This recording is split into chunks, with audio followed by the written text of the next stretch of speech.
let's just jump into the Pistons. So obviously, uh, the Pistons did not win the first round series, and I am eating crow because I truly believed, and I truly still believe, that this Pistons team was very well capable of winning a first round series. Unfortunately, they ran into a very good Knicks team, and the reality is the New York Knicks just straight up have better talent than the Pistons. That I think this is just evident in the games. You can go back and look at the games. They all were very close, and they all, for the most part, came down to the wire. And the Pistons wins were, basically them just getting away with murder in a sense, like just barely squeaking by and staying alive. And the Knicks, it was finishing the game. And the Pistons, throughout the entire series, even in the victories, struggled with finishing games. And that is, I think, basically a indictment on the roster. Don't get it twisted. The roster was what it was for a reason, but obviously the roster was not good enough to go beyond the first round. Maybe if you run back a few of those games, obviously the Tim Hardaway foul, no call, maybe the 21-0 run in game one, you run some of those games back, maybe the Pistons come away on top. Ultimately, you don't get anything to show for it. You don't get to do the old, should have, would have, could have game. But either way, I think it would be wrong of me, and wrong of any Pistons fan, frankly, to say that this season was anything other than an astounding success. I set the bar basically at 30 games based on the offseason moves, based on the coaching hire. I set the bar at 30 games, and they did that and then some. To go and make the playoffs, to finally end that playoff losing streak, not having won a playoff game since George W. Bush was president, is not a great look. So good for the Pistons to finally do that and finally end that. However, the question then becomes at this point, as the playoffs continue to march on in the NBA, what exactly is the next move for Detroit? I literally, just before the show was getting started, minutes before, I saw a report that the Pistons are interested in re-signing both Malik Beasley and Dennis Schroeder. Now, the Malik Beasley thing, I think absolutely. I think that guy deserves to be re-signed. He was on a 1-year prove-it deal, signed with a team that won 14 games prior, and he was a contender for Sixth Man of the Year. He's one of the best players coming off the bench, one of the most elite shooters from the three ball as well. And Dennis Schroeder, I don't mind it either. It does come off to me as okay, you're pretty much pushing out a Marcus Sasser, which is fine. I don't have any gripes about that. But assuming Jaden Ivey comes back fully healthy next year and he's who he is, then Dennis Schroeder is going to be a bench guy for the most part, a depth piece, which is fine. Those guys are maybe they fit with the culture. I think they're solid ball players. I'm definitely game with keeping them. However, your offseason cannot be just bring back the guys, basically. I don't want to be disrespectful, but if you bring back the band, you're probably just going to exit the first round again. This was the result of the band, right? A first round exit. So if you just bring it back, obviously you probably have Isaiah Stewart. You almost certainly would have Jaden Ivey, but how much of an impact are either of those guys into switching the series? Maybe you win one more game, maybe you don't. I don't know. But either way, those are not the kind of moves I think that the Pistons should be interested in.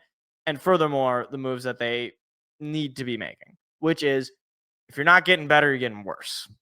Now, there's a myriad of names out there, and I'm not really married to any big name in particular. But the one name that seems to come up a lot is Devin Booker. Devin Booker's from Grand Rapids, Michigan, so he's from the west side, not the east side where Detroit is. He's from the west side of the state. And he's going to be entering his late 20s, early 30s. And also, he is apparently, allegedly, reportedly being offered $75 million a year for a couple of seasons, or I think it's a 2 or 3 year deal. And my thought is 75 million for a year for Devin Booker. Yes, he would make our team immediately better. Yes, he would be, if not the best player, the second best player behind Cade Cunningham on the team. Do I really want to pay 75 million to a guy who is not a proven winner? I don't really know that he's much of a leader, but maybe kind of sort of wants to be here. I'm not sold on it. But I'd be lying to you if I said that I would be unhappy if Devin Booker was wearing a Detroit Pistons uniform next year. Now, that one is a little bit more unrealistic, to be perfectly honest. I don't think they're going to make that kind of move. That's a really bold move, which, hey, credit to you. If you want to make a bold move pretty early into your tenure here, Langdon, then go for it. The more realistic moves are in some of these ancillary names. Take a guy like Lauri Markkanen, solid player, right, out of Utah. Maybe even a Demontis. I don't know how you pronounce his first name properly. Sabonis out of the Sacramento Kings. Obviously, they just traded De'Aaron Fox, so I don't know what exactly is going on in Sacramento, but I wouldn't be surprised if a vet like Sabonis wants to go to a team that's at least closer to being a contender. The Kings, obviously, they made the play-in this year, so they're not terrible, but they're also not very good, especially, very disappointing since that playoff run they had there for a little bit. Thought maybe they were going to be on the up and up, and then they trade De'Aaron Fox, and everything goes weird. But there is one name, and okay, I'm not saying I want this. However, it would be a headline move. Zion Williamson is, as we all know, a basketball player, technically. And I just want to pull up some stats here as I'm speaking. Now, last year, in the 30 games that he played, he was averaging 24 points, 7 boards, and 5 assists, 2.5 win shares, shooting 56% from the field. He's not a three-point shooter, obviously. He shoots just 23% from the three. But, I mean, he's a power forward slash, I guess technically not a center, but he's a large human being. And he's 24 years old, or he was 24 years old. He did not obviously play a whole lot of basketball games, and this has been the thing about him. He has not played a whole lot of basketball games. In fact, the most amount of games he's played was last season. He played 70 games. He started in all of them, played 31 and a half minutes, and 22 points, 1 steal, 5 rebounds, and 5 assists. Like that's not bad. I'm not saying that's bad, but it's not, the amount of picks you and or players you would have to move there. That's not an easy sell. Now the thing is, maybe you bring him into Detroit and you sell him on, okay, we're gonna get you on Slim Fast. We're gonna get you into no more sleeping with prostitutes, no more partying all night, no more, not taking care of your body. All right. There's going to be no more of that. Maybe it works out. I'm not very sold on that. And the other name that I'm also not very sold on is one Kevin Durant, who is another guy who I think is pretty controversial. But here's the thing. And you know what? Let me talk about Kevin Durant first, and then I'll wrap it up here with what I want to point out. Kevin Durant, still a superstar player, I think. Still a very talented player. And one of the things about him, he has consistently been a compliment or been complimentary to Cade Cunningham. I mean, last year, just looking at his stats, 26 points, 6 boards, 4 assists, 62 games, 5.2 win share guy, shoots 43% from 3. He would immediately be one of your top 3-point shooters. And that would certainly give Cade Cunningham some more space to be able to penetrate to the basket, throwing outwards pass to Kevin Durant wide open for 3. And that could be a pretty nice combination. The problem is with Kevin Durant, of course, is he's Kevin Durant, which means he is not good as a leader. Any place that he's gone to be the quote-unquote leader, that place is not won. The closest he got was when he was back with OKC, but obviously That's a long time ago. We're talking at this point, close to a decade ago when he was last on OKC.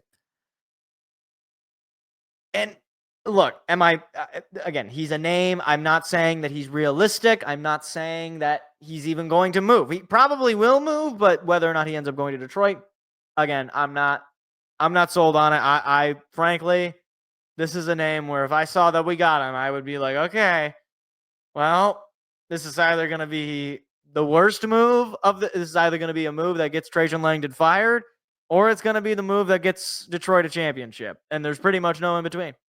Like, you're only going to have him for a couple of years. He's 36 years old, obviously going to be nearing the twilight of his career. His numbers he hasn't, gotten, to his MVP form in a very long time, but, he's still a really solid player, still a 20-plus point player. You pair him with Cade, and then even potentially with the development of Ivy, it could be exciting at the very least. Now, with all of these names, and I didn't go through all the stats and all these guys, and I didn't even list every single possible guy that we could be going after.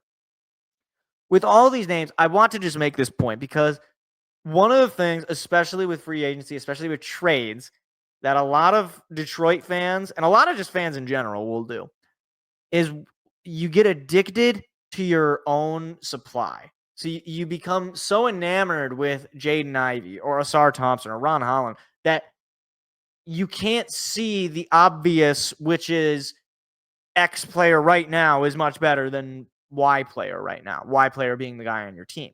Like, whether or not it's a wise move long term, whether or not it will actually give you a championship, Kevin Durant is a better player than Jaden Ivey right now.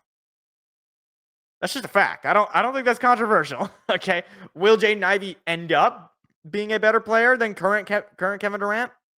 I hope so. I think he looked really good for the Pistons when he was healthy. But you break your leg, that's never a good sign, especially for a hyper athletic guy like Jaden Ivey. Here's what I want to say.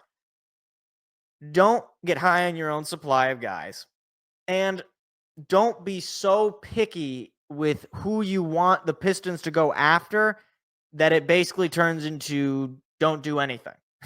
Because that I don't think is acceptable. I think if the Pistons have another quiet offseason like they did last year, sure, they'll still be a competitive team and they'll still potentially be a team in the playoffs. But I'll be suspicious. It's similar to what the Tigers did, although granted it's working out for the Tigers having a quieter offseason. But at the very least, you're going to have to really show the steps forward that Cade, Asar, and of course Ivy will have to take if you are, content with, what? We don't want to trade for a superstar. We don't want to sign a big name free agent. Like, okay. All right, if you don't want to do that, I'm not saying it absolutely positively cannot work. What I am saying is the guys that you're going to bring in, no, they're not going to be perfect. Of course, they're going to have some warts. But if you want to be serious about winning, you might have to make the kind of moves that you're maybe not be that comfortable with. I mean, remember just a few years ago when the Wolves traded to get Rudy Gobert? I think a lot of people that raised some eyebrows at that trade or the Julius Randle deal, or with the Cavaliers going to get Donovan Mitchell. Is Rudy Gobert, Donovan Mitchell, or Julius Randle, are any of those guys perfect players? No, but if you have trust in the GM, you'll trust that he'll make the right move. I have a good amount of trust in Trajan Langdon. I think him and JB did a fantastic job this year. So I'm willing to see what they want to do. Now, of course, the results, if it's bad next year and the team does not improve or does not seem improved, then obviously, yes, you'll hear from me later. But as it stands right now, you have an opportunity to set yourself in the East. And obviously, with the way the playoffs go, different guys might become more available. Who knows? If the Celtics get bounced, I don't know. Like they don't have the money to be able to keep a lot of those guys. So either way, it's going to be an interesting offseason for the Pistons.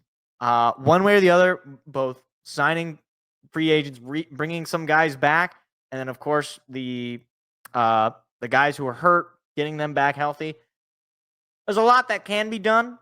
and frankly, a lot that should be done to improve the roster. But who knows? Just please don't do Kevin Durant. I don't want to have to do those shows. Please don't. I've already had to make fun of Kevin Durant on this show. I don't want that to come back to hurt me. Please? Or Zion. That also would be that. Well, that at least would be kind of funny. If it works out, it could be spectacular. But anyway. Hi, it's me again. If you enjoyed what you just saw, hit the like and subscribe button. We do live shows every Tuesday at 7 p.m. Eastern. Hope to see you there.